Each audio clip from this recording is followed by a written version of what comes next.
No sir, no sir, no sir. नहीं जरूरी है ना।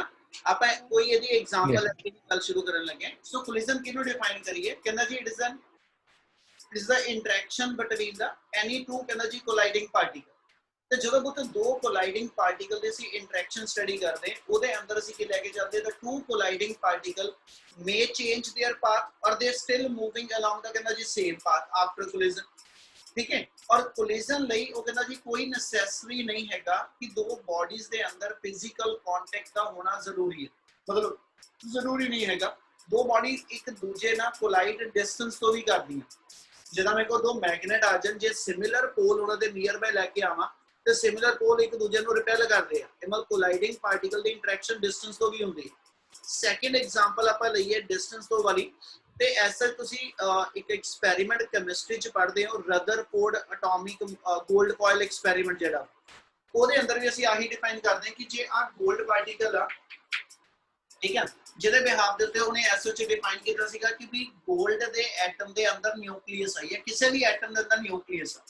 ਉਹ ਚ ਉਹਨੇ ਕੀਤਾ ਇਹ, ਉਹ ਕਹਿੰਦਾ ਜੀ ਜੇ ਇਹਦੇ ਵੱਲ ਇੱਕ ਐਲਫਾ ਪਾਰਟੀਕਲ ਸੈਂਡ ਕਰੀਏ, ठीक है, जे ਇਹਦੇ ਵੱਲ ਇੱਕ ਐਲਫਾ ਪਾਰਟੀਕਲ ਇਸ ਐਟਮ ਵੱਲ ਸੈਂਡ ਕਰਾਂ, ਔਰ ਐਲਫਾ ਪਾਰਟੀਕਲ ਸਾਡਾ ਜਿਹੜਾ ਹੁੰਦਾ ਇਹ ਐਸ ਐਚ ਅਸੀਂ ਡਿਫਾਈਨ ਕਰਦੇ ਆ 2He4 ਯਾਨੀ ਹੀਲੀਅਮ ਪਾਰਟੀਕਲ, ਔਰ ਇਹਨੂੰ ਪ੍ਰੋਪਰ ਅਸੀਂ ਲਿਖਦੇ ਕਿ ਵੀ ਡਬਲੀ ਆਇਓਨਾਈਜ਼ਡ ਹੀਲੀਅਮ ਨਿਊਕਲੀਅਸ।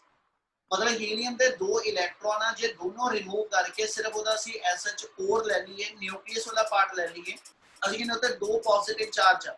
ਤੇ ਜੇ ਇਹ ਪੋਜ਼ਿਟਿਵਲੀ ਚਾਰਜ ਪਾਰਟੀਕਲ ਜਦੋਂ ਇਸ ਗੋਲਡ ਐਟਮ ਨੂੰ ਅਪਰੋਚ ਕਰਦਾ, ਠੀਕ ਹੈ, ਅਸੀਂ ਕਹਿੰਦੇ ਇਹਦੇ ਨਾਲ ਇਹਦੀ ਹੈਡ ਔਨ ਕੋਲਿਜਨ ਹੁੰਦੀ ਹੈ। ਹੈਡ ਔਨ ਕੋਲਿਜਨ ਮੀਨ ਸਾਹਮਣੇ ਸਾਹਮਣੇ ਇਹਨਾਂ ਨੇ ਟਕਰਾਣਾ, ਤੇ ਇੱਕ ਪੋਜੀਸ਼ਨ ਤੇ ਜਾ ਕੇ ਅਸੀਂ ਅਬਜ਼ਰਵ ਕਰਦੇ ਹਾਂ ਕਿ ਐਲਫਾ ਪਾਰਟੀਕਲ ਆਪਣੇ ਪਾਥ ਤੇ ਰਿਬਾਉਂਡ ਕਰ ਜਾਂਦਾ।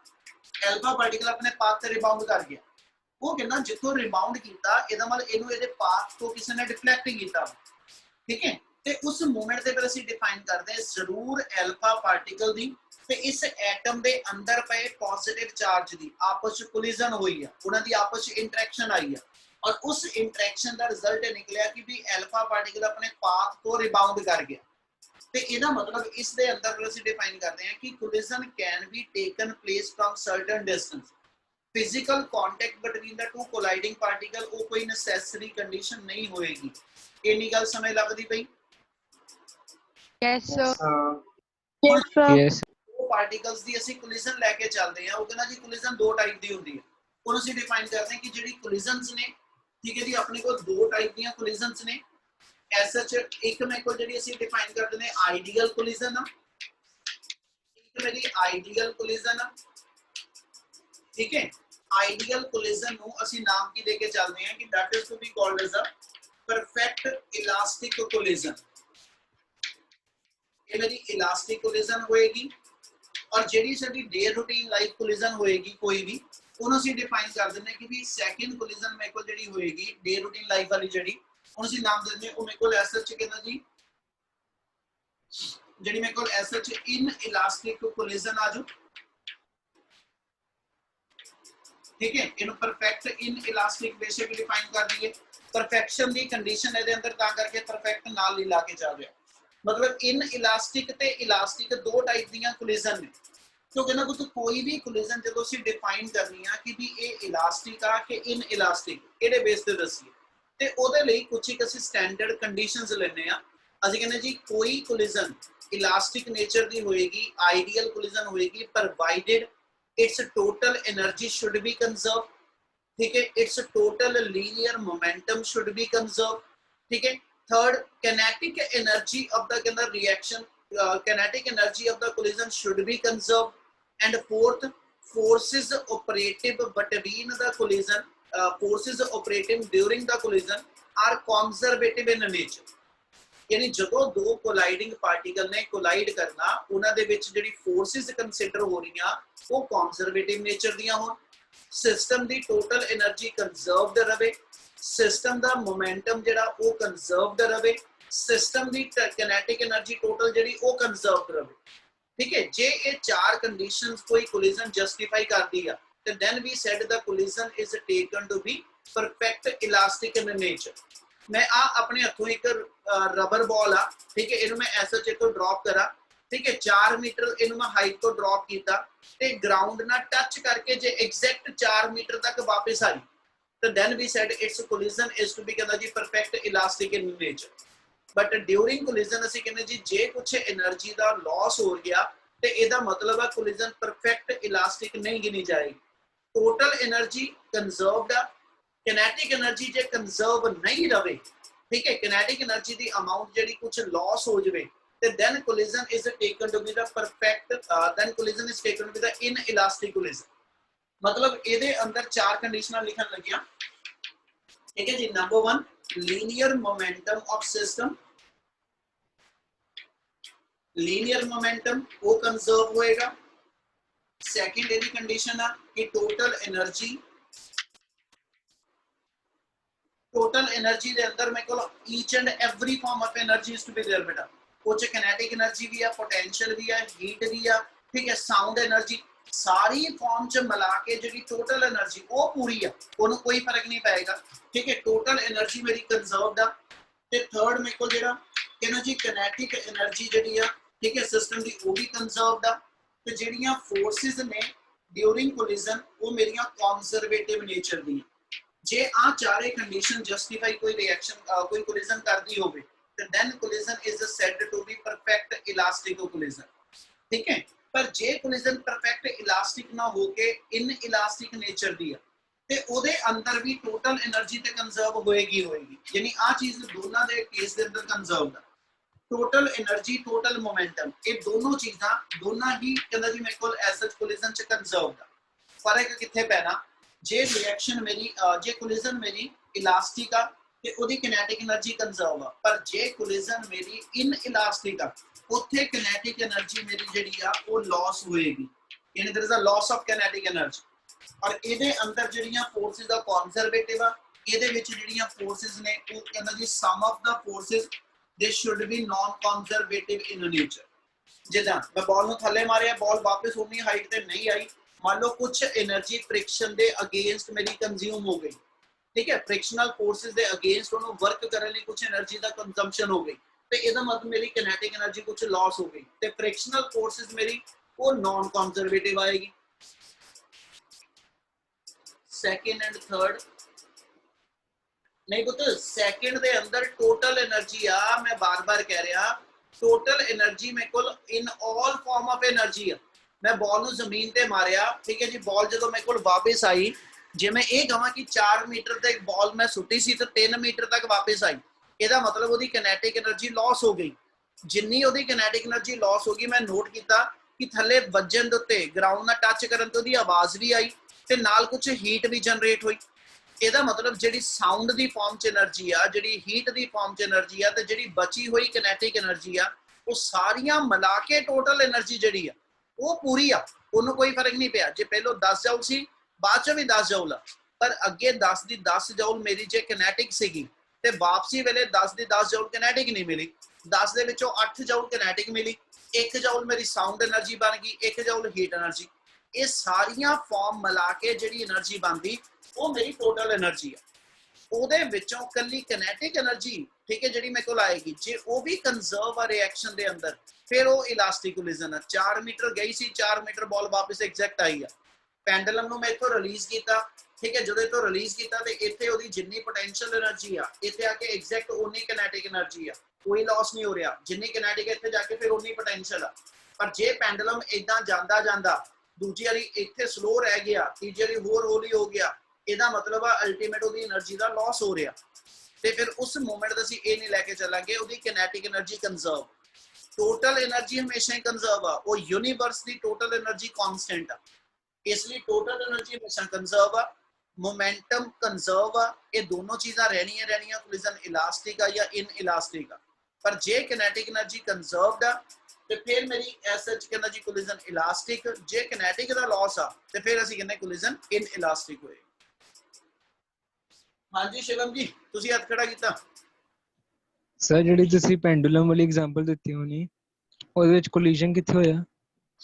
ਆਪਾਂ ਕੋਲੀਜਨ ਦੇ ਨਹੀਂ ਜਨਰਲ, ਉਹਦਾ ਕੋਲੀਜਨ ਕਿਤੇ ਵੀ ਬਣਾ ਦੇ। ਇੱਕ ਪੈਂਡੂਲਮ ਇੱਥੋਂ ਮੈਂ ਰਿਲੀਜ਼ ਕੀਤਾ, ਠੀਕ ਹੈ ਜੀ, ਆ ਬਾਟਮ ਦੇ ਉੱਤੇ ਇੱਕ ਹੋਰ ਪੈਂਡੂਲਮ ਪਿਆ ਸੀਗਾ, ਇਹਦੇ ਨਾਲ ਆ ਕੇ ਹਿੱਟ ਕੀਤੀ, ਇਹਨੇ ਆਪਣੀ ਸਾਰੀ એનર્ਜੀ ਮੰਨ ਲਓ ਇਹਨੂੰ ਡਿਲੀਵਰ ਕਰ ਦਿੱਤੀ, ਤੇ ਜਦੋਂ ਇਹਨੂੰ ਡਿਲੀਵਰ ਕੀਤੀ ਤੇ ਇਹ ਆਪਣੇ ਆਪ 'ਚ ਆਪਣੀ ਮੀਨ ਤੇ ਆ ਕੇ ਮੰਨ ਲਓ ਰੁਕ ਗਿਆ, ਇਹ ਆਪਣੀ ਐਕਸਟ੍ਰੀਮ ਵੱਲ ਗਿਆ, ਤੇ ਜਿੰਨੀ એનર્ਜੀ ਇਹਦੀ ਸੀ ਜੇ ਐਗਜ਼ੈਕਟ ਉਨੀ ਇਹਦੇ ਕੋਲ ਰਹਿ ਜਵੇ ਤੇ ਅਸੀਂ ਕਹਿੰਦੇ ਜੀ ਫਿਰ ਪਰਫੈਕਟ ਇਲਾਸਟਿਕ ਆ।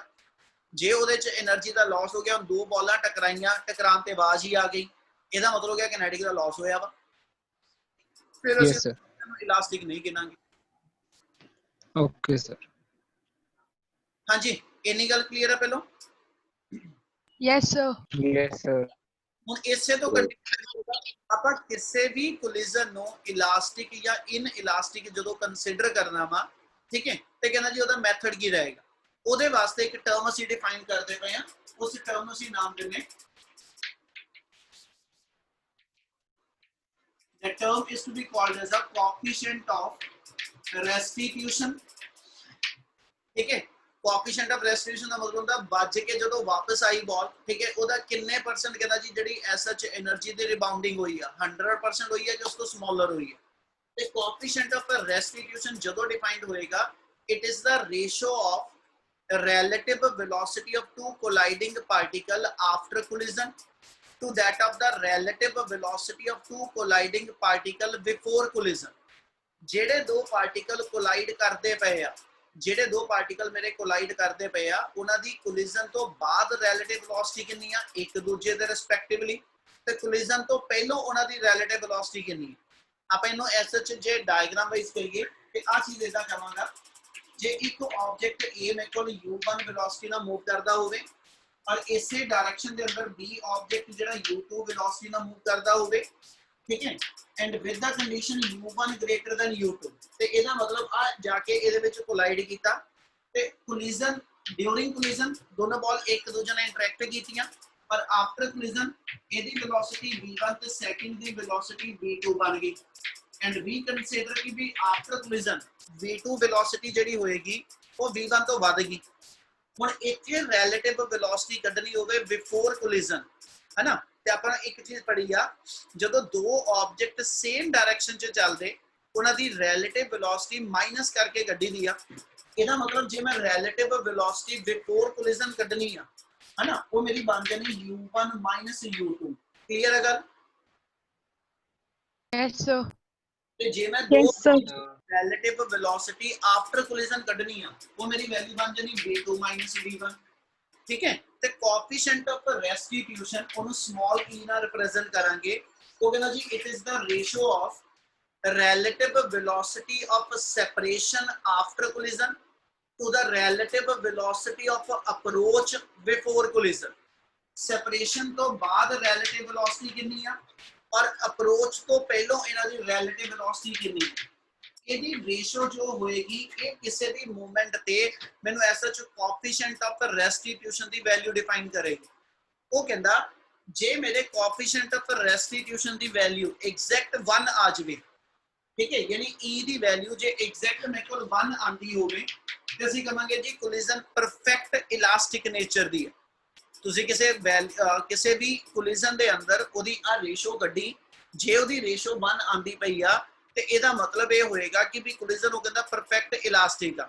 ਇਹਦਾ ਮਤਲਬ ਇਹ ਹੋ ਗਿਆ ਜੇ ਮੈਨੂੰ 1 ਪੁੱਟ ਅਪ ਕਰਕੇ ਚੱਲਾਂ 1 = v2 - v1 over u1 - u2, therefore u1 - u2 = v2 - v1। ਮਤਲਬ ਇਹ ਹੋ ਗਿਆ ਜਿੰਨੀ ਉਹਨਾਂ ਦੀ ਰਿਲੇਟਿਵ ਵੈਲੋਸਿਟੀ ਕੋਲਿਜਨ ਤੋਂ ਪਹਿਲਾਂ ਸੀਗੀ, ਕੋਲਿਜਨ ਤੋਂ ਬਾਅਦ ਵੀ ਰਿਲੇਟਿਵ ਵੈਲੋਸਿਟੀ ਸੇਮ ਬਣੀ ਹੋਈ ਹੈ, ਇਹ ਮਤਲਬ ਕਿਸੇ ਤਰ੍ਹਾਂ ਦਾ ਕੋਈ ਲਾਸ ਨਹੀਂ ਹੋ ਰਿਹਾ, ਤੇ ਫਿਰ ਅਸੀਂ ਕਹਾਂਗੇ ਜੀ ਕੋਲਿਜਨ ਮੇਰੀ ਐਸ ਸੱਚ ਇਲਾਸਟਿਕ ਨੇਚਰ ਦੀ ਆ, ਤੇ ਉਹਦੇ ਲਈ e ਦੀ ਵੈਲਿਊ 1, ਠੀਕ ਆ। ਪਰ ਜੇ ਮੇਰੇ ਕੋਲ ਪਰਫੈਕਟ ਇਨ ਇਲਾਸਟਿਕ ਕੋਲਿਜਨ ਆ, ਜੇ ਪਰਫੈਕਟ ਇਨ ਇਲਾਸਟਿਕ ਕੋਲਿਜਨ ਆ ਤੇ for that e the value 0 ਆ। ਹੁਣ ਜੇ e ਦੀ ਵੈਲਿਊ 0 ਆ, ਹਨਾ, ਆ ਟਰਮ ਮੇਰੀ 0 ਆ, ਉਹ ਕਹਿੰਦਾ ਬਤ ਜੇ ਇਹ ਟਰਮ ਮੇਰੀ 0 ਆ ਤੇ 0 = v2 - v1 over u1 - u2, ਤੇ ਆ u1 - u2 ਵਾਲੀ ਟਰਮ ਇਧਰ ਲੈ ਜਾਵਾਂ, ਇਹਨਾਂ ਮਲਟੀਪਲਾਈ ਕਰਕੇ 0 ਹੋ ਗਿਆ, ਤੇ देयरफॉर ਮੇਰੇ ਕੋਲ ਆ ਗਿਆ v2 - v1 0, which means v2 = v1। ਯਾਨੀ ਕੋਲਿਜਨ ਤੋਂ ਬਾਅਦ ਦੋਨੇ ਆਬਜੈਕਟ ਜਿਹੜੇ ਨੇ ਉਹ ਸੇਮ ਵੈਲੋਸਿਟੀ ਨਾਲ ਚੱਲਣੇ ਸ਼ੁਰੂ ਹੋ ਗਏ। ਕੋਲਿਜਨ ਤੋਂ ਪਹਿਲਾਂ u1 ਹਾਇਰ ਵੈਲੋਸਿਟੀ ਤੇ ਸੀ, u2 ਲੋਅਰ ਸੀਗੀ, पर कोलिजन तो बाद जे परफेक्ट कोलिजन आ तो ਅਸੀਂ ਕਹਿੰਦੇ ਜੀ ਦੋਨੋਂ ਬੋਡੀਜ਼ ਜਿਹੜੀਆਂ ਨੇ they stick together, the two bodies they stick together and they are moving with a common velocity। ਆਪਾਂ ਇੱਕ numerical ਕੀਤਾ ਸੀ, ਇੱਕ ਬੁਲਟ ਫਾਇਰ ਕੀਤੀ ਇੱਕ ਬਲੌਕ ਦੇ ਅੰਦਰ, ਬੁਲਟ ਇਹਦੇ ਚ ਜਾ ਕੇ ਵੱਜ ਗਈ, ਠੀਕ ਹੈ ਜੀ, ਔਰ ਇਹਦੇ ਅੰਦਰ ਵੜ ਕੇ ਉਸ ਤੋਂ ਬਾਅਦ ਇਹ 20 ਮੀਟਰ ਸਿਸਟਮ ਇਕੱਠਾ ਅੱਗੇ ਗਿਆ ਤੇ ਇਸ ਵੇਲੇ ਫਿਰ ਬੁਲਟ ਦੀ ਤੇ ਬਲੌਕ ਦੀ ਜਿਹੜੀ ਕੋਲਿਜਨ ਆ ਇਹ ਪਰਫੈਕਟ ਇਨ ਇਲਾਸਟਿਕ ਨੇਚਰ ਦੀ ਹੈ। ਜਦੋਂ ਕਿਸੇ ਇੱਕ ਆਬਜੈਕਟ ਨੇ, ਠੀਕ ਹੈ, ਐਸ ਸੱਚ ਦੂਸਰੇ ਨਾਲ ਕੋਲਾਈਡ ਕਰਨਾ ਔਰ ਕੋਲਿਜਨ ਤੋਂ ਬਾਅਦ ਦੋਨੋਂ ਚੀਜ਼ਾਂ ਇਕੱਠੀਆਂ ਹੋ ਜਾਣ, ਵੱਖਰੀਆਂ ਵੱਖਰੀਆਂ ਮੂਵ ਨਾ ਕਰਨ, ਕੰਬਾਈਨਡ ਸਿਸਟਮ ਮੂਵ ਕਰੇ ਵਿਦ ਕਾਮਨ ਵੈਲੋਸਿਟੀ, ਉਦੋਂ ਉਹਨਾਂ ਦੀ ਕੋਲਿਜਨ ਨੂੰ ਪਰਫੈਕਟ ਇਨ ਇਲਾਸਟਿਕ ਨੇਚਰ ਦਾ ਕਿਹਾ ਜਾਏਗਾ। ਔਰ ਜੇ ਐਸ ਸੱਚ E ਦੀ ਵੈਲਿਊ ਕਿਸੇ ਕੋਲਿਜਨ ਚ 0 ਤੋਂ 1 ਦੇ ਇਨ ਬਿਟਵੀਨ ਆਂਦੀ ਹੋਈ, ਨਾ 0 ਨਾ 1, ਤਾਂ ਅਸੀਂ ਕਹਿੰਦੇ ਜੀ ਉਹ ਕੋਲਿਜਨ ਮੇਰੀ ਪਾਰਸ਼ਲੀ ਇਨ ਇਲਾਸਟਿਕ ਨੇਚਰ ਦੀ ਹੋਏਗੀ, यानी परफेक्ट इलास्टिक भी नहीं होएगी, परफेक्ट मेरे को जड़ी इन इलास्टिक भी नहीं होएगी ते पर ओदी कोलिजन जड़ी है मेरे को वो पार्शियली ਅਸੀਂ ਕਹਿੰਦੇ इलास्टिक नेचर ਦੀ ਹੋਏਗੀ। क्या ਇੰਨੀ ਗੱਲ ਸਮਝ ਆਈ? Yes, sir. Yes, sir. Sir. Yes, sir. ਓਏ ਸਾਰਿਆਂ ਨੂੰ ਕਲੀਅਰ ਹੈ ਨਾ? Yes, sir. Yes, Yes, sir. sir. Yes, sir. Yes, sir. Attendance ਲਾਈ ਬੇਟਾ।